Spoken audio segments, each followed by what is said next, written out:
Well, new numbers are out that show Canada's tourism sector set records this past summer. And the surge wasn't just in one or two places. More money was being spent by visitors to places across the country. So joining me now with more on all of this is CBC's Kyle Bax in Calgary.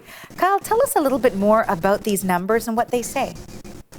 Arthi, what a summer. Record-breaking numbers about the amount of tourism spending in the country this past summer. So let's take a look at some of those numbers.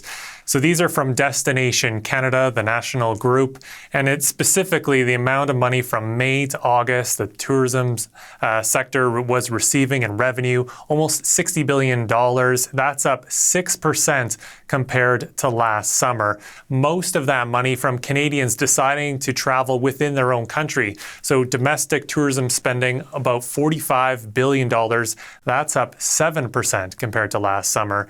And international numbers were still strong, specifically those travelers from overseas who chose to come to Canada, up almost 10%.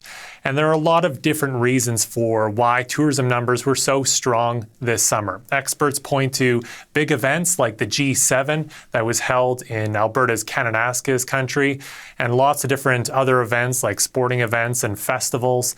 And of course, there still is this national pride where a lot of Canadians are choosing not to go to the United States or international, but to try to stay within Canada, explore different parts of this country. And so that national pride, it really comes through in these numbers. And some still do point to that strong and free pass that the federal government that the federal government did announce, allowing free or discounted rates to national parks and national attractions like museums. And this impact was felt across the country. It wasn't just major cities or certain provinces, but most regions across the country saw their tourism numbers increase this summer. And the biggest growth, I should say, was actually in Atlantic Canada. And Arthi, one other number to pass along, how busy hotels were, specifically in August. National hotel occupancy was more than 80%, and that's the highest since 2014.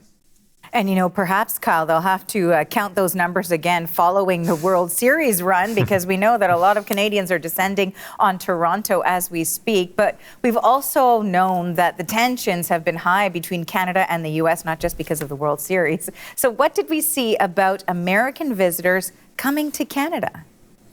Yeah, those numbers were absent from this new data that we're receiving today, and which is too bad, because that's an important part of the story, and so we are asking to get those numbers.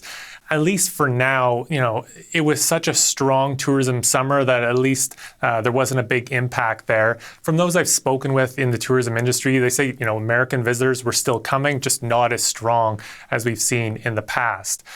Really, the only concern that we're hearing from a lot of tourism operators and so on was just about, crowds being too big, especially in certain areas like Banff National Park. Concerns about, too many visitors coming during those busy summer months.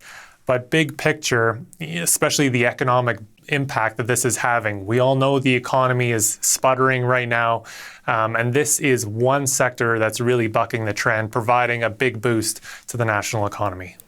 Kyle, thanks for all this. That is the CBC's Kyle Bax reporting from Calgary.